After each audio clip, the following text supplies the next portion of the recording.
Hello dear students, let us continue the next topic of recording of transaction part 2. In previous class we have discussed about the purchase books and how the purchase books are to be recorded and is to be prepared, and also with that with example we have recorded or prepared a book called purchase book, with that purchase return book also. Okay, in today's class we are going to discuss about the sales journal book and also sales returns book. Students, last ಕ್ಲಾಸಲ್ಲಿ ನಾವು purchase ಬುಕ್ಕನ್ನು ಯಾವ ರೀತಿ prepare ಮಾಡಬೇಕು, ಅದರ ಜೊತೆಗೆ purchase returns ಕೂಡ study ಮಾಡಿದ್ವಿ. ಒಂದು ಎಕ್ಸಾಂಪಲ್ ಮುಖಾಂತರ ಯಾವ ರೀತಿ ನಾವು ಆ ಬುಕ್ಸನ್ನು ಪ್ರಿಪೇರ್ ಮಾಡಬಹುದು ಅನ್ನೋದನ್ನು ನೋಡಿದ್ವಿ.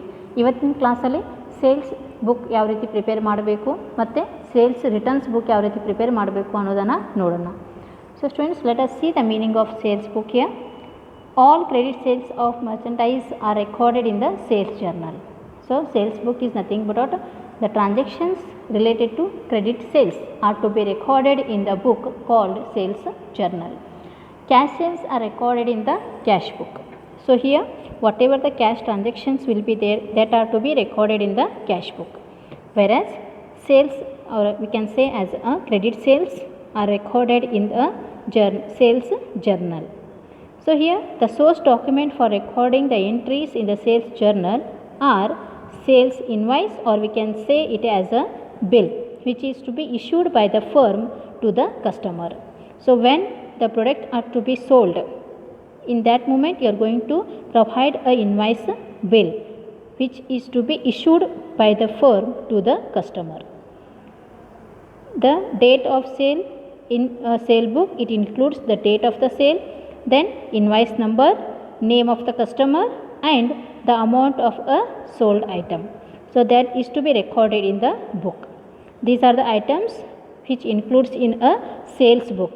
That is, first you have to write the date on which date the sale is to be made. Then after that, number of a particular transaction, or we can say as a invoice number or a receipt number, then name of the customer to whom you are going to be selling the goods, and then the total amount of a invoice. So this is what the contents which included in the sales book. Sales book ಅಂತಂದರೆ ನಾವು ಎದಕ್ಕೆ ಅಂತೀವಿ ಅಂತಂದರೆ, credit sales ಆಗ್ತಕ್ಕಂಥ ಟ್ರಾನ್ಸಾಕ್ಷನ್ಸ್ಗಳನ್ನು ನಾವೇನು ಮಾಡ್ತೀವಿ, record ಮಾಡ್ತೀವಿ. ಆ ರೆಕಾರ್ಡ್ ಮಾಡಿದಂಥ ಬುಕ್ಕಿಗೆ ನಾವೇನು ಹೇಳ್ತೀವಿ, ಸೇಲ್ಸ್ ಜರ್ನಲ್ಸ್ ಅಂತ ಕರಿತೀವಿ. ಸೊ ಕ್ಯಾಶ್ ಸೇಲ್ಸ್ ಏನಾದರೂ ಇದ್ವು ಅಂತಂದರೆ ಅದನ್ನು ನಾವು ಕ್ಯಾಶ್ ಬುಕ್ಕಲ್ಲಿ ರೆಕಾರ್ಡ್ ಮಾಡ್ತೀವಿ. ಸೊ ಈಗ ರೆಕಾರ್ಡ್ ಮಾಡ್ತಕ್ಕಂಥ ಬುಕ್ಕನ್ನು ನಾವು ಏನಂತ ಕನ್ಸಿಡರ್ ಮಾಡ್ತೀವಿ, ಅದೊಂದು source document of recording the transactions. ಅದು ಒಂದು ಡಾಕ್ಯುಮೆಂಟ್ ಅಂತ ಕನ್ಸಿಡರ್ ಮಾಡ್ತೀವಿ. ಅದನ್ನು ನಾವು ಎಲ್ಲಿ ಮಾಡ್ತೀವಿ ರೀ, ಸೇಲ್ಸ್ ಜರ್ನಲಲ್ಲಿ ಪ್ರಿಪೇರ್ ಮಾಡ್ತೀವಿ. ಅವು ಯಾವ್ಯಾವ ಇರ್ತವೆ ಅಂತಂದ್ರಲ್ಲಿ ನಾವು ಸೇಲ್ಸ್ ಇನ್ವಾಯ್ಸ್ ಅಂತ ಕರಿತೀವಿ, ಇಲ್ಲಾಂದರೆ ಬಿಲ್ಲನ್ನು ಹೇಳ್ತೀವಿ. ಬಿಲ್ ಅಂತಂದರೆ ಆ ಫರ್ಮ್ ಇಶ್ಯೂ ಮಾಡಿದಂಥ ಬಿಲ್. ಅದು ಯಾರಿಗೆ ಕೊಡ್ತಾರೆ ರೀ, ಅದನ್ನು ಬಿಲ್ಲ ಕಸ್ಟಮರ್ಸಿಗೆ ಕೊಡ್ತಾರೆ.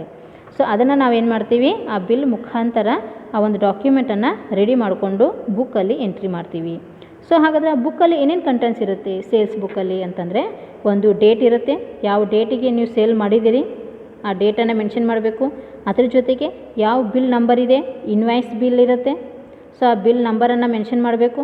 ಅದ್ರ ಜೊತೆಗೆ ಕಸ್ಟಮರ್ ನೇಮನ್ನು ಬರೀಬೇಕು, ಮತ್ತು ಅಮೌಂಟ್, ಆ ಟೋಟಲ್ ಸೇಲ್ಸ್ ಎಷ್ಟಾಗಿದೆ ಅನ್ನೋದನ್ನು ಅಲ್ಲಿ ಇನ್ವಾಯ್ಸ್ ಬಿಲ್ಲಲ್ಲಿರುತ್ತೆ. ಆ ಬಿಲ್ಲಲ್ಲಿ ಇರ್ತಕ್ಕಂಥ ಅಮೌಂಟನ್ನು, ಟೋಟಲ್ ಅಮೌಂಟನ್ನು ನಾವೇನು ಮಾಡ್ತೀವಿ, ರೆಕಾರ್ಡ್ ಮಾಡ್ತೀವಿ. ಸೊ ಈ ರೀತಿ ನಾವೇನು ಹೇಳ್ತೀವಿ ಅಲ್ಲಿ, ಇದಕ್ಕೆ ಸೇಲ್ಸ್ ಜರ್ನಲ್ ಬುಕ್ ಅಂತ ಕರಿತೀವಿ. This is what sales book includes. So here we can see the format of sales book here. This is the format of sales book. There are 4 columns will be there. First, that is date column, invoice number, name of the customer, LF, and amount. So these are the 5 columns which are included in the sales book. So in first column you have to write the date of the sale.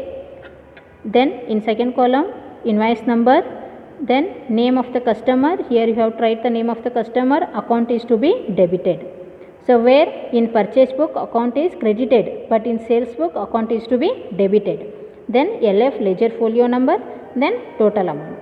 Okay, ನಾವೇನು ಮಾಡ್ತೀವಿ, ಈ ರೀತಿ ಫಾರ್ಮೆಟನ್ನು ನೋಡ್ತಾ ಇದ್ದೀವಿ. Sales ಬುಕ್ಕಲ್ಲಿರ್ತಕ್ಕಂಥ format ಯಾವ ರೀತಿ ಇರುತ್ತೆ, first ಕಾಲಮಲ್ಲಿ date ಅಂತ ಬರಿತೀವಿ, ಯಾವ ಡೇಟಿಗೆ ಸೇಲ್ಸ್ ಆಗಿದೆ, ಟ್ರಾನ್ಸಾಕ್ಷನ್ ಯಾವ ಡೇಟಿಗೆ ಆಗಿರುತ್ತೆ ಆ ಡೇಟನ್ನು ನಾವಿಲ್ಲಿ ಮೆನ್ಷನ್ ಮಾಡ್ತೀವಿ. ಅದ್ರ ಜೊತೆಗೆ invoice number, receipt number, or we can say as a bill. Okay, ಆ ನಂಬರನ್ನು ನಾವಿಲ್ಲಿ ಎಂಟ್ರಿ ಮಾಡ್ತೀವಿ. Name of the customer. So ಅಲ್ಲಿ ಯಾರಿಗೆ ನೀವು ಸೇಲ್ ಮಾಡ್ತಾಯಿದ್ದೀರಿ ಕಸ್ಟಮರ್ ನೇಮನ್ನು ಮೆನ್ಷನ್ ಮಾಡಬೇಕು. ಅಕೌಂಟ್ ಟು ಬಿ ಡೆಬಿಟೆಡ್ ಅಂತ ಹೇಳ್ತಾ ಇದ್ದೀವಿ. ಪರ್ಚೇಸ್ ಬುಕ್ಕಲ್ಲಿ ಅಕೌಂಟ್ ಟು ಬಿ ಕ್ರೆಡಿಟೆಡ್ ಆಗಿರುತ್ತೆ, ಸೇಲ್ಸ್ ಬುಕ್ಕಲ್ಲಿ ಅಕೌಂಟ್ ಟು ಬಿ ಡೆಬಿಟೆಡ್ ಆಗಿರುತ್ತೆ. ಆಮೇಲೆ LF total amount. Okay, so ಈ ರೀತಿ ನಾವೇನು ಮಾಡ್ತೀವಿ ಸೇಲ್ಸ್ ಬುಕ್ಕನ್ನು ಪ್ರಿಪೇರ್ ಮಾಡ್ತೀವಿ. ಇದು ಒಂದು ಫಾರ್ಮೆಟ್. ಸೊ ಒಂದು ಎಕ್ಸಾಂಪಲ್ ಮುಖಾಂತರ ಯಾವ ರೀತಿ ಸೇಲ್ಸ್ ಬುಕ್ಕನ್ನು ಪ್ರಿಪೇರ್ ಮಾಡಬಹುದು ಅನ್ನೋದನ್ನು ನೋಡೋಣ. Let us see with the help of example how the sales book is to be prepared. So here is one of the example. This example is from the NCERT book. For example,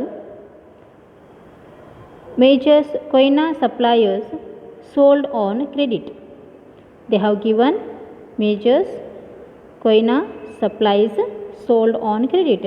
This is the name of the firm here. They are going to sell some of the goods on credit. So what are those? Let us see here. First one, that is 2 water purifiers at rupees 2100 each. So they are going to sold or sell water purifiers. Number of water purifiers are 2. So each carries the cost of rupees 2100 and 5 buckets at 130 rupees each. So for one bucket 130 rupees.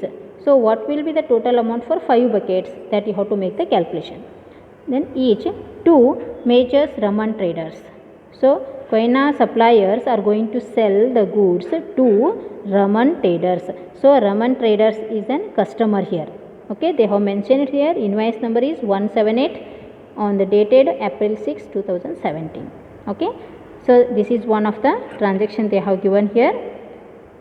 So Majors Koina supplies selling water purifiers and buckets to the customer called Raman traders.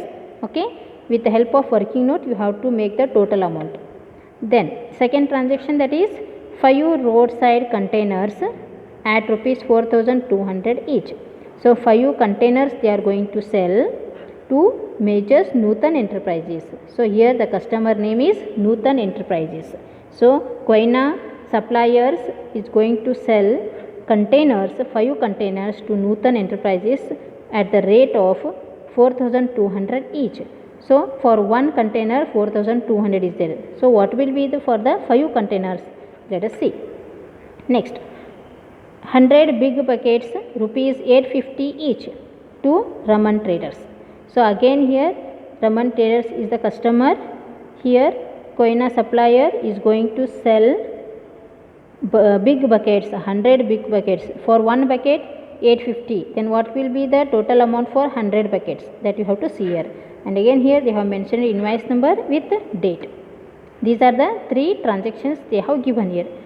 Okay, so the above stated transactions will be entered in a sales journal as follows. So before entering into the sales journal, first you have to make the identifying the total amount with the help of working notes. Okay, so ಇಲ್ಲಿ ಏನು ಮಾಡಿದ್ದಾರೆ ಅವರು ಒಂದು ಎಕ್ಸಾಂಪಲನ್ನು ಕೊಟ್ಟಿದ್ದಾರೆ. For example Koyna suppliers ಅವ್ರು ಏನು ಮಾಡ್ತಾ ಇದ್ದಾರೆ, ವಸ್ತುಗಳನ್ನು ಸೇಲ್ ಮಾಡ್ತಾ ಇದ್ದಾರೆ ಕ್ರೆಡಿಟ್ ಬೇಸಿಸ್ ಮೇಲೆ, ಹೌದಾ? ಅದಕ್ಕೆ ನಾವು ಕ್ರೆಡಿಟ್ ಸೇಲ್ಸ್ ಅಂತ ಕರಿತೀವಿ. ಸೊ ಈ ಫಸ್ಟ್ ಟ್ರಾನ್ಸಾಕ್ಷನ್ ಏನು ಮಾಡ್ತಾ ಇದ್ದೀರಿ, ಕೊಯ್ನಾ ಸಪ್ಲೈಯರ್ಸ್ ಅವರು 2 ವಾಟರ್ ಪ್ಯೂರಿಫೈಯರ್ಸ್, 2 ವಾಟರ್ ಪ್ಯೂರಿಫೈಯರ್ಸನ್ನು ಮಾರ್ತಾ ಇದ್ದಾರೆ. ಎಷ್ಟಕ್ಕೆ ಮಾರ್ತಾ ಇದ್ದಾರೆ ಅವರು? 2100 ಈಚ್. ಒಂದು ವಸ್ತು ಅಂದರೆ ಒಂದು ವಾಟರ್ ಪ್ಯೂರಿಫೈಯರ್ 2100 ಇದೆ. ಹಾಗಾದರೆ ಎರಡಕ್ಕೆ ಎಷ್ಟಾಯಿತು ಅದನ್ನು ಕ್ಯಾಲ್ಕುಲೇಷನ್ ಮಾಡಬೇಕು. ಇದ್ರ ಜೊತೆಗೆ ಸೇಮ್ 5 ಬಕೆಟ್ಸನ್ನು ಮಾರಾಟ ಮಾಡ್ತಾ ಇದ್ದಾರೆ. 5 ಬಕೆಟ್ಸ್ ಆ್ಯಟ್ rupees 130 ಈಚ್ ಅಂತಂದರೆ ಒಂದು ಬಕೆಟಿನ ಬೆಲೆ 130 rupees ಇದೆ. ಹಾಗಾದರೆ 5 ಬಕೆಟ್ಸಿಗೆ ಎಷ್ಟಾಯಿತು ಅದನ್ನು ನಾವು ಟೋಟಲ್ ಮಾಡಬೇಕು. ಸೊ ಯಾರಿಗೆ ಮಾರಾಟ ಮಾಡ್ತಾ ಇದ್ದಾರೆ? ಕೊಯ್ನಾ ಸಪ್ಲೈಯರ್ಸ್ ಅವರು ಮೇಜರ್ಸ್ ರಮನ್ ಟ್ರೇಡರ್ಸ್ ಅವರಿಗೆ ಸಪ್ಲೈ ಮಾಡ್ತಾ ಇದ್ದಾರೆ. ಸೊ ಇಲ್ಲಿ ಕಸ್ಟಮರ್ ಯಾರಾಯಿದ್ರು? Raman traders. Okay, so customer ನೇಮಲ್ಲಿ ಬರೀಬೇಕು. ದೆನ್ ಇನ್ನೊಂದು 5 ರೋಡ್ ಸೈಡ್ ಕಂಟೈನರ್ಸ್. ಸೊ 5 ಕಂಟೈನರ್ಸನ್ನು ಮಾರಾಟ ಮಾಡ್ತಾ ಇದ್ದಾರೆ. ಅದರ ಬೆಲೆ ಎಷ್ಟಿದೆ ರೀ? At rupees 4200 each. ಸೊ ಒಂದು ಕಂಟೈನರ್ದ ಬೆಲೆ ಎಷ್ಟಿದೆ ರೀ? 4200 ಇದೆ. ಸೊ ಹಾಗಾದರೆ 5 ಕಂಟೈನರ್ಸಿಗೆ ಎಷ್ಟಾಯಿತು? ಯಾರಿಗೆ ಮಾರಾಟ ಮಾಡ್ತಾ ಇದ್ದಾರೆ ಅವರು? Majors Nutan enterprises. So Nutan enterprises ಅವರಿಗೆ ಮಾರಾಟ ಮಾಡ್ತಾ ಇದ್ದಾರೆ. ಸೊ ಇದನ್ನು ಕೂಡ ನಾವಿಲ್ಲಿ ಕ್ಯಾಲ್ಕುಲೇಷನ್ ಮುಖಾಂತರ ಬರೀಬೇಕು. ಇನ್ನೊಂದು ಟ್ರಾನ್ಸಾಕ್ಷನ್ ಏನು ಕೊಟ್ಟಿದ್ದಾರೆ? 100 big buckets at rupees 850 each to Raman traders. So 100 big ಬಕೆಟ್ಸನ್ನು ಮಾರಾಟ ಮಾಡ್ತಾ ಇದ್ದಾರೆ. ಒಂದು ಬಕೆಟಿನ ಬೆಲೆ ಎಷ್ಟಿದೆ ರೀ? 850 ಅದ. ಸೊ ಹಾಗಾದರೆ 100 ಬಕೆಟ್ಸಿಗೆ ಎಷ್ಟಾಯಿತು ನೋಡೋಣ. ಯಾರಿಗೆ ಮಾರಾಟ ಮಾಡ್ತಾ ಇದ್ದಾರೆ? ಕಸ್ಟಮರ್ ಯಾರಿಲ್ಲಿ? ರಮನ್ ಟ್ರೇಡರ್ಸ್. ಸೊ ಈ ರೀತಿ 3 ಟ್ರಾನ್ಸಾಕ್ಷನ್ಸ್ಗಳನ್ನು ಮೆನ್ಷನ್ ಮಾಡಿದ್ದಾರೆ. ಇಲ್ಲೂ ಕೂಡ ಇನ್ವಾಯ್ಸ್ ನಂಬರ್ ಇದೆ ಮತ್ತು ಡೇಟ್ ಇದೆ, ಹೌದಾ? ಸೊ ಇನ್ವಾಯ್ಸ್ ನಂಬರ್ ಕಾಲಮಲ್ಲಿ ಇನ್ವಾಯ್ಸ್ ನಂಬರ್ ಬರೀಬೇಕು, ಡೇಟ್ ಕಾಲಮಲ್ಲಿ ಡೇಟನ್ನು ಮೆನ್ಷನ್ ಮಾಡಬೇಕು. So with the help of this ಇವು 3 ಟ್ರಾನ್ಸಾಕ್ಷನ್ಸ್ಗಳನ್ನು ನಾವೇನು ಮಾಡ್ತೀವಿ? ಸೇಲ್ಸ್ ಜರ್ನಲಲ್ಲಿ ರೆಕಾರ್ಡ್ ಮಾಡಬೇಕು. ಸೊ ರೆಕಾರ್ಡ್ ಮಾಡೋಕ್ಕಿಂತ ಮುಂಚೆ ಇಂಡಿವಿಜುವಲ್ ಆಗಿ ನಾವೇನು ಮಾಡ್ತೀವಿ? ವರ್ಕಿಂಗ್ ನೋಟ್ ಮುಖಾಂತರ ಟೋಟಲ್ ಅಮೌಂಟನ್ನು ಐಡೆಂಟಿಫೈ ಮಾಡಬೇಕು. So before recording into the journal book, first you have to write the working notes here. It makes easy to enter the amount. So first one, that is water purifiers. There are 2 water purifiers are there. Each price is rupees 2100. So total 2 into 2100 you will get 4200. And again they are purchasing 5 buckets here. They are selling 5 buckets. So each bucket carries 130 rupees. So what will be the total? 5 into 130, 650. So total amount is 4850. Okay. So first transaction, the total amount, customer name is Raman Traders and the total amount is 4850. So ಮೊದಲನೇ ಟ್ರಾನ್ಸಾಕ್ಷನಲ್ಲಿ ಏನು ಮಾಡ್ತಾ ಇದ್ದಾರೆ? 2 water ಪ್ಯೂರಿಫೈಯರ್ಸನ್ನು solve ಮಾಡ್ತಾ ಇದ್ದಾರೆ. ಒಂದರದ್ದು ಬೆಲೆ ಎಷ್ಟಾದ ರೀ? 2100 ಇದೆ. So ಹಾಗಾದರೆ ಎರಡಕ್ಕೆ ಎಷ್ಟಾಯಿತು? 4200. ಅದೇ ಥರ 5 ಬಕೆಟ್ಸನ್ನು ಸೇಲ್ ಮಾಡ್ತಾ ಇದ್ದಾರೆ. ಒಂದು ಬಕೆಟಿನ ಬೆಲೆ ಎಷ್ಟಾದ ರೀ? 130 ಅದ. ಸೊ ಹಾಗಾದರೆ 5 ಬಕೆಟಿನ ಬೆಲೆ ಎಷ್ಟಾಯ್ತು ರೀ? 5 into 130, 650. ಸೊ ಎರಡೂ ಕೂಡಿಸಿದರೆ 4850, ಹೌದಾ? So total amount first transaction Raman traders customer name ಇದೆ. ಸೊ ಟೋಟಲ್ ಅಮೌಂಟ್ ಎಷ್ಟು ಬರೀಬೇಕು ರೀ? 4850. Same in second transactions they have purchased only 1 item, that is road side container. 5 containers they are going to sell. For each carries 4200. So what will be the total amount here? 5 into 4200, that is 21000. Next, that is 100 buckets, 850 each. So 100 into 850, 85000. So ಎರಡನೇ transaction ಏನು ಮಾಡ್ತಾ ಇದ್ದಾರೆ? 5 ಕಂಟೈನರ್ಸನ್ನು sale ಮಾಡ್ತಾ ಇದ್ದಾರೆ. ಒಂದು container ಬೆಲೆ 4200. So ಹಾಗಾದರೆ 5 containers ಬೆಲೆ ಎಷ್ಟಾಯಿತು? 21000. ಅದೇ ಥರ ಇನ್ನೊಂದು 100 ಬಕೆಟ್ಸನ್ನು ಪರ್ಚೇಸ್ ಮಾಡ್ತಾ ಇದ್ದಾರೆ. ಒಂದು ಬಕೆಟಿನ ಬೆಲೆ 850. ಸೊ 100 into 850 ಮಾಡಿದಾಗ 85000. So total that is first transaction 4850, second 21000 and third 85000. So this is to be recorded in the sales journal book. So ನಾವೇನು ಮಾಡ್ತೀವಿ ಈಗ? ವರ್ಕಿಂಗ್ ನೋಟ್ ಕಂಪ್ಲೀಟ್ ಆದ ನಂತರ ಸೇಲ್ಸ್ ಜರ್ನಲ್ ಬುಕ್ಕನ್ನು ಪ್ರಿಪೇರ್ ಮಾಡ್ತೀವಿ. ಸೊ ಮೊದಲನೇದಾಗಿರ್ತಕ್ಕಂಥದ್ದು date April 6, 2017. Raman Traders is a customer here. Then total amount ಎಷ್ಟಾಗಿದೆ ರೀ? 4850. So this is to be recorded. Let us see how the sales journal book is to be prepared. So this is what. First you have to write the books of Koina suppliers. Name of the supplier you have to write here. Then sales journal book heading. Then you have to write the format, date column, invoice number, name of the customer, account is to be debited, LF amount. So first you have to draw the format. Then first ನಾವೇನು ಮಾಡ್ತೀವಿ ರೀ? Suppliers ನೇಮನ್ನು ಬರಿತೀವಿ, ಯಾರು sale ಮಾಡ್ತಾ ಇದ್ದಾರೆ ಅಂತ. Sales book ಅಂತ ಬರಿತೀವಿ ಹೆಡಿಂಗ್. ಅದಾದ ನಂತರ ಫಾರ್ಮೇಟನ್ನು ಹಾಕ್ತೀವಿ. ಸೊ ಫಾರ್ಮೇಟಲ್ಲಿ ಫಸ್ಟ್ ಡೇಟ್ ಕಾಲಮ್ ಇರುತ್ತೆ, ಇನ್ವಾಯ್ಸ್ ನಂಬರ್ ಇರುತ್ತೆ, ನೇಮ್ ಆಫ್ ದ ಕಸ್ಟಮರ್, ಯಾರಿಗೆ ಮಾರಾಟ ಮಾಡ್ತಿರ್ತೀವಲ್ಲ ಅವ್ರ ನೇಮ್ ಬರಿಬೇಕು, account is to be debited, LF amount. So ಇಷ್ಟು ಕಾಲಮ್ಸನ್ನು ನಾವಿಲ್ಲಿ ಪ್ರಿಪೇರ್ ಮಾಡ್ತೀವಿ. ನೆಕ್ಸ್ಟ್ ಫಸ್ಟ್ ಟ್ರಾನ್ಸಾಕ್ಷನ್ April 6 ಅಂತ ಇದೆ. ಸೊ April 6, 2017, ಇನ್ವಾಯ್ಸ್ ನಂಬರ್ 178, ಹೌದಾ? Then name of the customer that is Raman Traders. Raman Traders, the total cost is 4850. So already we have made in a working note. So working ನೋಟಲ್ಲಿ ನಾವು identify ಮಾಡಿದ್ವಿ 4850 ಅಂತ ಇದೆ. Next ಸೆಕೆಂಡಲ್ಲಿ ಏನಾಗ್ತಾ ಇದೆ transaction? Second transaction on April 9, 180, invoice number Nutan enterprises. So second transaction, the customer name is Nutan enterprises, the total amount is 21000. So already we have done in the working note here. Okay, so ನಾವಿಲ್ಲಿ working ನೋಟಲ್ಲಿ identify ಮಾಡೀವಿ. So here the Nutan enterprises is the customer name, date 9 April, invoice number 180, then total amount is 21,000. In same sense, last one, that is here also the customer name is Raman Traders, invoice is invoice number 209, date 28 April, and the total amount is 85,000. So last transaction ಏನಾಗಿದೆ ರೀ, Raman traders ಅವರು customer ಇದ್ದಾರೆ, invoice number 209 ಇದೆ, date April 28 ಇದೆ. So total amount ಎಷ್ಟು ಅದ ರೀ, 85,000. ಇದನ್ನು ಕೂಡ ನಾವೇನು ಮಾಡ್ತೀವಿ ಅಲ್ಲಿ ಲಾಸ್ಟಲ್ಲಿ ಎಂಟ್ರಿ ತೋರಿಸ್ತೀವಿ. So on April 28, 209 invoice number, Raman traders customer name, then 85,000 total amount. So ಈಗ ಟೋಟಲ್ 3 ಟ್ರಾನ್ಸಾಕ್ಷನ್ ಕೂಡಿ last month of the end of the ಮಂತಿಗೆ, ಆ ಮಂತಲ್ಲಿ ಕೊನೆಯ ದಿನ ಏಪ್ರಿಲ್ 30ಗೆ ಟೋಟಲ್ ಎಷ್ಟು ಅದ ರೀ ಅಮೌಂಟ್ ಸೇಲ್ ಮಾಡಿದ್ದು, 1,10,850. So after completion of recording the transaction, then you have to make the total, that is 1,10,850. ಈ ಥರ ನಾವೇನು ಮಾಡಬೇಕು, ಟೋಟಲ್ ಅಮೌಂಟನ್ನು ಬರೀಬೇಕು. So after completion of the sales journal book, then you have to prepare an individual account. So individual ಅಕೌಂಟನ್ನು prepare ಮಾಡ್ತೀವಿ, ledger account. So there are 3 transactions are there. From these 3 transactions, Raman Traders both are same. So one account you have to prepare here. Then another account, Nutan Enterprises. Then last account, that is sales account. Okay, ಇಲ್ಲಿ ನಾವೇನು ಮಾಡ್ತಾ ಇದ್ವಿ, Raman traders 2 transaction ಇದೆ, ಒಂದೇ ಅಕೌಂಟನ್ನು prepare ಮಾಡ್ತೀವಿ ರಮನ್ ಟ್ರೇಡರ್ಸಲ್ಲಿ. ಇನ್ನೊಂದು Nutan enterprises ಅಂತ ಒಂದು ಅಕೌಂಟ್ ಬರುತ್ತೆ, ಅದ್ರ ಜೊತೆಗೆ ಇನ್ನೊಂದು ಸೇಲ್ಸ್ ಅಕೌಂಟ್ ಅಂತ ಬರುತ್ತೆ. Okay, let us see the individual account, how these accounts in the name of customer, the amount is to be debited, means all these transactions are to be written in the debit side only. So ಇಲ್ಲಿ ನಾವು customer ನೇಮಲ್ಲಿ ಇದ್ದಾಗ ಈ account ಏನಾಗಿರುತ್ತೆ ರೀ, debit ಆಗಿರುತ್ತೆ. So ಇಲ್ಲಿ ಕೊಟ್ಟಂಥ ಎಲ್ಲ ಟ್ರಾನ್ಸಾಕ್ಷನ್ಸ್ಗಳನ್ನು ನಾವೇನು ಮಾಡ್ತೀವಿ, ಡೆಬಿಟ್ ಸೈಡ್ ಎಂಟ್ರಿ ಮಾಡ್ತೀವಿ.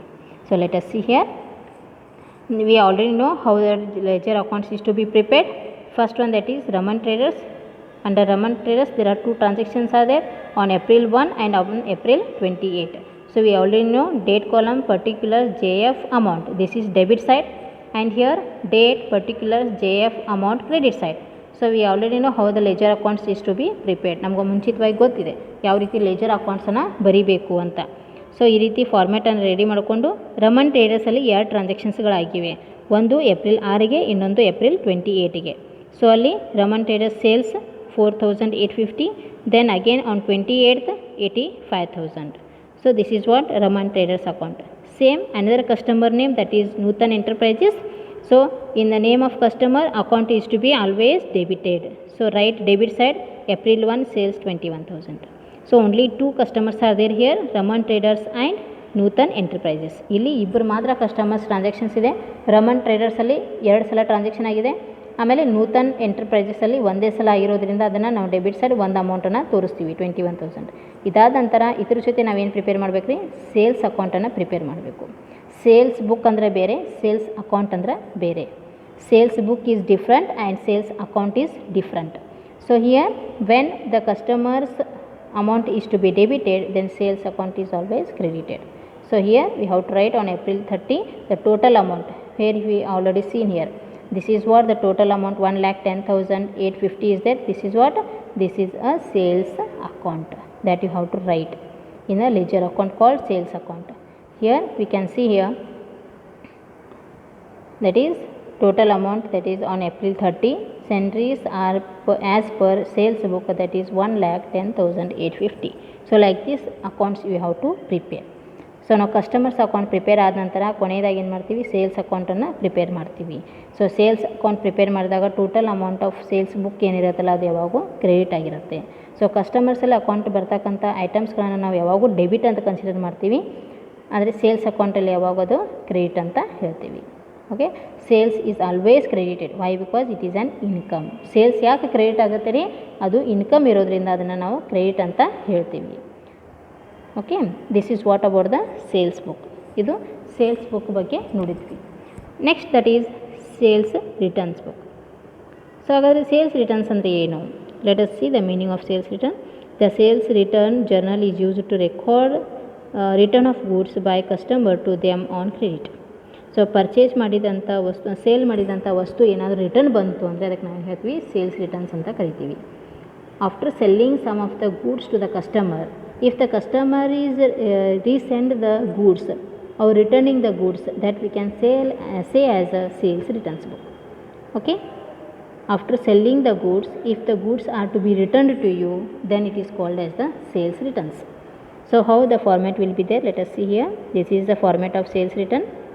First column, that is date, then you have to write here credit note, name of the customer, here account is to be credited, LF amount. This is opposite of purchase returns book. Okay, ಇದನ್ನು ನಾವೇನು ಮಾಡ್ತೀವಿ, sales returns ಅಂದರೆ ಎದಕ್ಕೆ ಅಂತೀವಿ ರೀ, ಒಂದು ವಸ್ತುವನ್ನ ಮಾರಾಟ ಮಾಡಿದ ನಂತರ ಆ ವಸ್ತು ರಿಟರ್ನ್ ಬಂತು ಅಂದರೆ ಅದಕ್ಕೆ ನಾವೇನು ಹೇಳ್ತೀವಿ, ಸೇಲ್ಸ್ ರಿಟರ್ನ್ಸ್ ಅಂತ ಕರಿತೀವಿ. ಸೊ ಈ ರೀತಿ ಫಾರ್ಮೇಟ್ ಇರುತ್ತೆ ಸೇಲ್ಸ್ ರಿಟರ್ನ್ಸ್ ಅಂತ.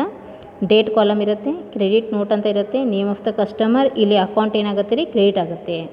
ಸೇಲ್ಸಲ್ಲಿ ಅಕೌಂಟ್ ಡೆಬಿಟ್ ಇರುತ್ತೆ, ಸೇಲ್ಸ್ ರಿಟರ್ನ್ಸಲ್ಲಿ ಕ್ರೆಡಿಟ್ ಇರುತ್ತೆ. Then LF amount. So you have to remember that in purchase returns you have going to write a debit note number, but in sales return you are going to write credit note number. Okay, ನಾವು purchase ಬುಕ್ಕಲ್ಲಿ ಏನು ಮಾಡ್ತೀವಿ, purchase ರಿಟರ್ನ್ಸಲ್ಲಿ debit note number ಬರಿತೀವಿ, sales ರಿಟರ್ನ್ಸಲ್ಲಿ credit note ನಂಬರನ್ನು ಬರಿತೀವಿ. Okay, this is what the format. Let us see one example how the sales returns is to be written.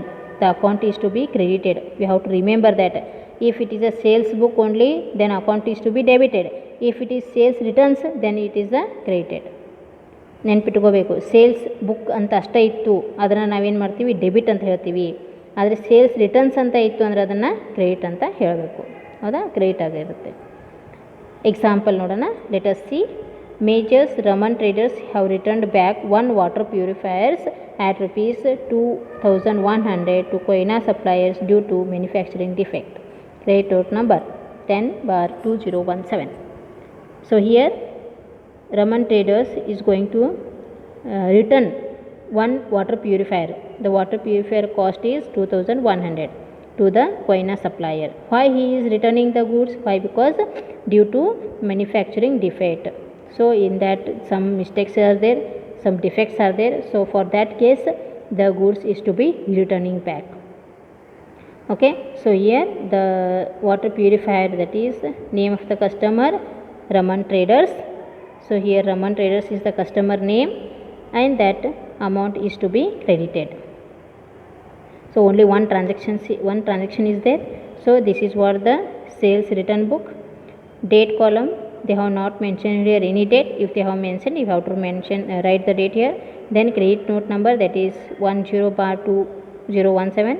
Name of the customer, Raman Traders. The total cost is 2100. Why? Because only one water purifier is going to resend for rupees 2100. So ಇಲ್ಲೇನು ಮಾಡ್ತಾ ಇದ್ದೀವಿ, sales return. Raman traders ಅವರು ತೊಗೊಂಡಂಥ ವಸ್ತುವನ್ನು Koyna traders ಏನು ಮಾಡಿರ್ತಾರೆ ರೀ, ಅವರಿಗೆ ಮಾರಾಟ ಮಾಡಿರ್ತಾರೆ ರಮನ್ ಅವರಿಗೆ. ಸೊ ರಮನ್ ಅವರು ರಿಸೀವ್ ಮಾಡಿದ ನಂತರ ಒಂದು ವಾಟರ್ ಪ್ಯೂರಿಫೈರನ್ನು ರಿಟರ್ನ್ ಮಾಡ್ತಾ ಇದ್ದಾರೆ. ಯಾರಿಗೆ? ಕೊಯ್ನಾ ಸಪ್ಲೈಯರಿಗೆ. ಯಾಕೆ ರಿಟರ್ನ್ ಮಾಡ್ತಾ ಇದ್ದಾರೆ ರೀ? ಅಲ್ಲಿ ಮ್ಯಾನುಫ್ಯಾಕ್ಚರಿಂಗ್ ಡಿಫೆಕ್ಟ್ ಆಗಿದೆ. ಸೊ ಉತ್ಪಾದನೆ ಮಾಡುವಾಗ ಆ ವಸ್ತುಗೆ ಏನಾದರೂ ಡ್ಯಾಮೇಜ್ ಆಗಿತ್ತು ಅಂದರೆ ಅದನ್ನು ನಾವೇನು ಮಾಡ್ತೀವಿ, ಅವರು ವಾಪಸ್ ಕೊಡ್ತಾ ಇದ್ದಾರೆ. ಎಷ್ಟು ಕೊಡ್ತಾ ಇದ್ದಾರೆ ಅದನ್ನು? 2100ಗೆ. ಸೊ ಒಂದೇ ಪ್ಯೂರಿಫೈಯರನ್ನು ರಿಟರ್ನ್ ಮಾಡ್ತಾ ಇದ್ದಾರೆ. ಸೊ 1 × 2001 ಮಾಡಿದಾಗ 2001 ಬರುತ್ತೆ. ಹೌದಾ? ಸೊ ಇಲ್ಲಿ ನಾವು ಸೇಲ್ಸ್ ರಿಟರ್ನ್ಸ್ ಬುಕ್ಕನ್ನು ನೋಡ್ತಾ ಇದ್ದೀವಿ. ಫಾರ್ಮೆಟ್ ಡೇಟ್ ಕಾಲಮ್ ಇದೆ, ಕ್ರೆಡಿಟ್ ನೋಟ್ ಇದೆ, name of the customer, account is to be credited, LF amount. So purchase returns ಒಳಗೆ ಏನಾಗಿರುತ್ತೆ ರೀ, account is to be debited ಇರುತ್ತೆ. ಸೇಲ್ಸ್ ರಿಟರ್ನ್ಸ್ ಬುಕ್ಕಲ್ಲಿ ಏನಾಗಿರುತ್ತೆ, account is to be credited ಅಂತ ಇರುತ್ತೆ. ಹೌದಾ? ಸೊ ಇಲ್ಲಿ ಡೇಟ್ ಅವರು ಮೆನ್ಷನ್ ಮಾಡಿಲ್ಲ, ಸೊ ಡೇಟ್ ಬಿಟ್ಬಿಡಿ. ಕ್ರೆಡಿಟ್ ನೋಟನ್ನು ಕೊಟ್ಟಿದ್ದಾರೆ, ಕ್ರೆಡಿಟ್ ನೋಟನ್ನು ಬರೀರಿ. ಕಸ್ಟಮರ್ ನೇಮ್, ಇವರು ಕಸ್ಟಮರ್ಸ್ ಇದ್ದಾರೆ, ಸೊ ರಮನ್ ಟ್ರೇಡರ್ಸ್ ಅಂತ ಬರೀರಿ. ಟೋಟಲ್ ಅಮೌಂಟ್, ಒಂದು ಪ್ಯೂರಿಫೈಯರ್ ಅಷ್ಟೇ ರಿಟರ್ನ್ ಮಾಡ್ತಾ ಇದ್ದಾರೆ 2100ಗೆ, ಸೊ ಇಲ್ಲಿ 2100. So after recording the transactions you have to write the total. Okay, so ಅದಾದ ನಂತರ ಟೋಟಲ್ ಅಮೌಂಟನ್ನು ಬರೆದು ಬುಕ್ಕನ್ನು ಕ್ಲೋಸ್ ಮಾಡಬೇಕು. So this is what the sales return book. So in sales book account is to be credited, in sales returns book account is to be credited. So here you have to remember that sales ಬುಕ್ಕಲ್ಲಿ ಏನಾಗಿರುತ್ತೆ ರೀ, account debit ಆಗಿರುತ್ತೆ. Sales ರಿಟರ್ನಲ್ಲಿ ಏನಾಗಿರುತ್ತೆ, account credit ಆಗಿರುತ್ತೆ. This is the important thing you have to remember here. In sales book account is to be debited, in sales return account is to be credited. Okay, so after that you have to again prepare the individual ledger accounts. So only one customer is there, so only one account will be prepared under Raman Traders, with that sales returns account. So two accounts are to be prepared. ಒಂದೇ transaction ಇರೋದ್ರಿಂದ ಇಲ್ಲಿ ಎರಡು ಅಕೌಂಟ್ಸನ್ನು prepare ಮಾಡ್ತೀವಿ. ಒಂದು Raman traders account ಮಾಡ್ತೀವಿ, ಇನ್ನೊಂದು sales returns ಅಕೌಂಟನ್ನು prepare ಮಾಡ್ತೀವಿ. ಹೌದಾ? ಸೊ ಇಲ್ಲಿ ನೋಡಿ Raman traders account. So Raman traders account always it is the account is to be credited. So credit side ಏನು ಮಾಡ್ತೀವಿ, ಸೇಲ್ಸ್ ರಿಟರ್ನ್ಸ್ ಅಂತ ಬರೆದು 2100 ಅಂತ ಬರಿತೀವಿ, ಹೌದಾ. ಸೊ ಸೇಲ್ಸ್ ರಿಟರ್ನ್ಸ್ ಕ್ರೆಡಿಟ್ ಆಯಿತು ಅಂತಂದರೆ ಅಕೌಂಟ್ ಏನಾಗಿರುತ್ತೆ ರೀ, ಡೆಬಿಟ್ ಆಗಿರುತ್ತೆ. So entries as per sales returns books that is 2100. So like this we have to record the sales returns book and also individual accounts. So this is what the sales returns books and individual account details. Okay. So ನಾವೇನು ಮಾಡ್ತೀವಿ ರೀ, first sales returns ಬುಕ್ಕನ್ನು ಯಾವ ರೀತಿ prepare ಮಾಡಬೇಕು ಅಂತ ನೋಡಿದ್ವಿ. So first sales ಬುಕ್ಕನ್ನು ಪ್ರಿಪೇರ್ ಮಾಡ್ತೀವಿ, ಹೌದಾ. ಸೊ ಸೇಲ್ಸ್ ಬುಕ್ಕನ್ನು ಪ್ರಿಪೇರ್ ಮಾಡಬೇಕಂತಂದರೆ ನಮಗೊಂದು ಗುರ್ತಿರ್ಬೇಕಲ್ಲ, ಅಲ್ಲಿರ್ತಕ್ಕಂಥ ನೇಮ್ ಆಫ್ ದ ಕಸ್ಟಮರ್ಸ್ ಏನಿರುತ್ತೆ ಅದು ಯಾವಾಗೂ ಡೆಬಿಟ್ ಆಗಿರುತ್ತೆ. First you have to remember that in sales book the name of the customer is to be debited. So individual ಅಕೌಂಟಲ್ಲಿ ನೀವು ಪ್ರಿಪೇರ್ ಮಾಡಬೇಕಾದ್ರೆ ಆ ಅಮೌಂಟನ್ನು ನಾವು ಡೆಬಿಟ್ ಸೈಡ್ ಬರಿತೀವಿ. You have to remember with the help of sales book and individual account is to be prepared and the customer name is to be always debited in sales book. Sales book ಯಾವಾಗೂ ಏನಾಗಿರುತ್ತೆ ರೀ, ಕಸ್ಟಮರ್ದ account debit ಆಗಿರುತ್ತೆ. That you have to remember here. Okay. ಅದೇ ಥರ ನಾವು ನೋಡಿಕೊಂಡಾಗ ನಾವಿಲ್ಲಿ already ಒಂದು ಎಕ್ಸಾಂಪಲ್ ಮುಖಾಂತರ ನೋಡಿದ್ವಿ. ಏನಂತ, ಸೇಲ್ಸ್ ಬುಕ್ಕನ್ನು ಪ್ರಿಪೇರ್ ಮಾಡಿದಾಗ ಅಲ್ಲಿರ್ತಕ್ಕಂಥ ಐಟಮ್ಸ್ ಏನಾಗಿರುತ್ತೆ ರೀ, ಡೆಬಿಟ್ ಆಗಿರುತ್ತೆ. ಸೊ ಅಲ್ಲಿ ಕೊಟ್ಟಂಥ ಅಮೌಂಟ್ಸ್ಗಳನ್ನು ನಾವೇನು ಮಾಡ್ತೀವಿ, ಸೇಲ್ಸ್ ಬುಕ್ಕಲ್ಲಿ ಎಂಟ್ರಿ ಮಾಡ್ತೀವಿ. ಎಂಟ್ರಿ ಆದ ನಂತರ ಇಂಡಿವಿಜುವಲ್ ಅಕೌಂಟ್ಸನ್ನು ಪ್ರಿಪೇರ್ ಮಾಡ್ತೀವಿ. ಸೊ ಇಂಡಿವಿಜುವಲ್ ಅಕೌಂಟ್ ಏನಾಗಿರುತ್ತೆ ರೀ, ಡೆಬಿಟ್ ಆಗಿರುತ್ತೆ. ಸೊ ಯಾವಾಗೂ ನಾವು ಅವುಗಳನ್ನು ಕಸ್ಟಮರ್ಸ್ ನೇಮ್ ಅಕೌಂಟಲ್ಲಿ ಪ್ರಿಪೇರ್ ಮಾಡಿದಾಗ ಅವು ಡೆಬಿಟ್ ಸೈಡನ್ನು ತೋರಿಸ್ತೀವಿ. So when you are going to prepare an individual accounts, the items are to be always debited in sales book with the help of sales book. Okay. So sales account ಏನಾಗಿರುತ್ತೆ ಅವಾಗ credit ಆಗಿರುತ್ತೆ. Okay. Sales account is always credited, customers account is always debited. That you have to remember in sales book. Sales ಬುಕ್ಕಲ್ಲಿ ಏನು ನೆನ್ಪಿಟ್ಕೋಬೇಕು, sales account ಯಾವಾಗೂ credit ಇರುತ್ತೆ, ಆಮೇಲೆ customers account debit ಇರುತ್ತೆ. ಓಕೆ. ಇದು ಸೇಲ್ಸ್ ಬುಕ್ ಸಂಬಂಧಪಟ್ಟದ್ದು. ಅದೇ ಥರ ನಾವು ಸೇಲ್ಸ್ ರಿಟರ್ನ್ಸನ್ನು ನೋಡಿದಾಗ ಏನಾಗುತ್ತೆ ರೀ, ಅದರ ಅಪೋಸಿಟ್ ಆಗಿರುತ್ತೆ. ಇಲ್ಲಿ ಕಸ್ಟಮರ್ ನೇಮ್ ಏನಾಗಿರುತ್ತೆ, ಕಸ್ಟಮರ್ ಅಕೌಂಟ ಕ್ರೆಡಿಟ್ ಆಗಿರುತ್ತೆ. ಅಲ್ಲಿ ಕಸ್ಟಮರ್ ಅಕೌಂಟ ಡೆಬಿಟ್ ಇರುತ್ತೆ ಸೇಲ್ಸ್ ಬುಕ್ಕಲ್ಲಿ. ಸೇಲ್ಸ್ ರಿಟರ್ನ್ಸಲ್ಲಿ ಏನಾಗಿರುತ್ತೆ, ಕಸ್ಟಮರ್ ಅಕೌಂಟು ಕ್ರೆಡಿಟ್ ಆಗಿರುತ್ತೆ. In sales book customer account is debited, where as sales return book customer account is to be credited. Okay. ಇಲ್ಲಿ ನಾವು ಕೂಡ ಎಕ್ಸಾಂಪಲ್ ಮುಖಾಂತರ ನೋಡಿದ್ವಿ. ಒಂದೇ ಟ್ರಾನ್ಸಾಕ್ಷನ್ ಇದೆ, Raman traders. So Raman traders ಏನಾಗಿರುತ್ತೆ ರೀ, ಯಾವಾಗೂ ಕ್ರೆಡಿಟ್ ಸೈಡಲ್ಲಿ ಬರಿತೀವಿ. So customer name, customer account credit ಆಗಿರುತ್ತೆ, ಸೇಲ್ಸ್ ರಿಟರ್ನ್ಸ್ ಅಕೌಂಟ್ ಡೆಬಿಟ್ ಆಗಿರುತ್ತೆ, opposite of sales account. Okay. So sales returns account is always debited where the customer account is credited. Okay. ನಾವೇನು ಮಾಡ್ತೀವಿ, sales ರಿಟರ್ನ debit ಅಂತ ತೋರಿಸ್ತೀವಿ, customer name ಏನಾಗಿರುತ್ತೆ sales return ಬುಕ್ಕಲ್ಲಿ credit ಅಂತ ತೋರಿಸ್ತೀವಿ. So this is what sales book and sales returns book. So today we have discussed of sales book and sales returns book. In previous class we have discussed how the purchase book is to be recorded. It is a opposite of sales book. So let us see how the purchase book is recorded. In purchase book you are going to write here name of the supplier. Yes sir. No? Then account is to be credited. This is opposite of purchase book. Means when the sales book is to be prepared, its opposite we have to record the purchase book. If the sales returns is recorded, it is the opposite of purchase returns. That you have to remember.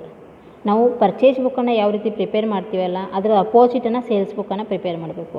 ಅದೇ ಥರ purchase returns ಯಾವ ರೀತಿ ಇರುತ್ತೆ ಅದೇ ಥರ ನಾವೇನು ಮಾಡ್ತೀವಿ, sales ರಿಟರ್ನ್ಸನ್ನು prepare ಮಾಡ್ತೀವಿ. ಸೊ ಅಪೋಸಿಟ್ ಎಂಟ್ರಿಗಳನ್ನು ನೀವು ಮಾಡೋದ್ರಿಂದ ನಿಮಗೆ ಯಾವ ರೀತಿ ರೆಕಾರ್ಡ್ ಮೇಂಟೈನ್ ಮಾಡಬೇಕು ಅನ್ನೋದನ್ನು ಅರ್ಥ ಆಗುತ್ತೆ. So when you are going to observe which account is to be opposite for the which account, that you have to first identify, which makes easy to record the transactions. Okay. Purchases are always what? Purchases means is nothing but is an expenses. That you have to remember here. Purchases are always expenses and sales are always incomes. This is the basic thing we have to understand that. Okay. So purchases are always expenses means it is a debited. Okay. So sales is nothing but what? It is an income source. Okay. ಅದನ್ನು ನಾವು income ಅಂತ ಕರಿತೀವಿ. Purchase ಅಂತಂದಾಗ ಅದು ನಮಗೆ ಯಾವಾಗೂ expenses ಆಗಿರುತ್ತೆ. ಹೌದಾ. ಸೊ ಪರ್ಚೇಸ್ ಮಾಡೋದು ಇದರ ಅರ್ಥ ನಮಗೆ ಕ್ಯಾಶ್ ಹೋಗ್ತಾ ಇರುತ್ತೆ. It means it is on expenses always debited ಅಂತ ಹೇಳ್ತಾ ಇರ್ತೀವಿ. ಸೇಲ್ಸ್ ಅಂತಂದರೆ ಅದು ಇನ್ಕಮ್ ಸೋರ್ಸ್. ಹೌದಾ. ಸೊ ನಮ್ಮ ಕಂಪ್ನಿಗೆ ಏನಾಗ್ತಾ ಇದೆ ಅದು ಇನ್ಕಮ್ ಆಗ್ತಾ ಇರುತ್ತೆ, ಅದು ಕಸ್ಟಮರ್ಸಿಗೆ ಏನಾಗ್ತಾ ಇರುತ್ತೆ ಅದು ಎಕ್ಸ್ಪೆನ್ಸಸ್ ಆಗ್ತಾ ಇರುತ್ತೆ.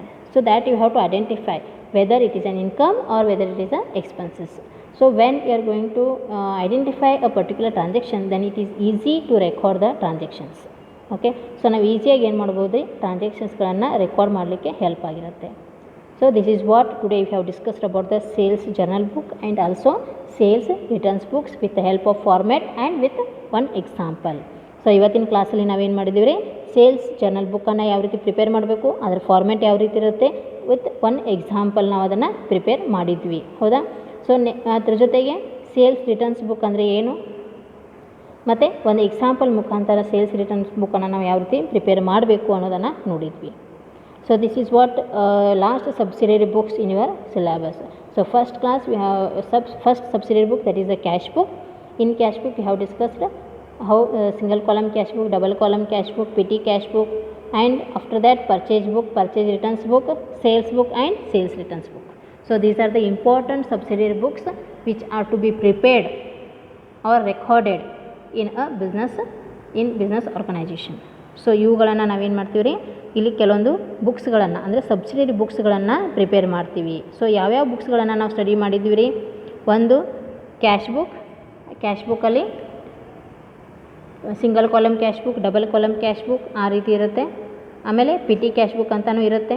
ಅದ್ರ ಜೊತೆಗೆ purchase book, purchase returns book, sales book, sales returns book. So ಈ ರೀತಿ ನಾವು ಇಷ್ಟು ಸಬ್ಸಿಡಿಯರಿ ಬುಕ್ಸ್ಗಳನ್ನು ಯಾವ ರೀತಿ ಪ್ರಿಪೇರ್ ಮಾಡಬೇಕು ಅಂತ ಕಂಪ್ಲೀಟ್ ಮಾಡಿದ್ವಿ. Okay. Let us continue in next class with a next topic. Thank you. Next ಕ್ಲಾಸಲ್ಲಿ ಏನು ಮಾಡೋಣ ರೀ, ನೆಕ್ಸ್ಟ್ ಟಾಪಿಕ್ ಬಗ್ಗೆ ಸ್ಟಡಿ ಮಾಡೋಣ. Thank you.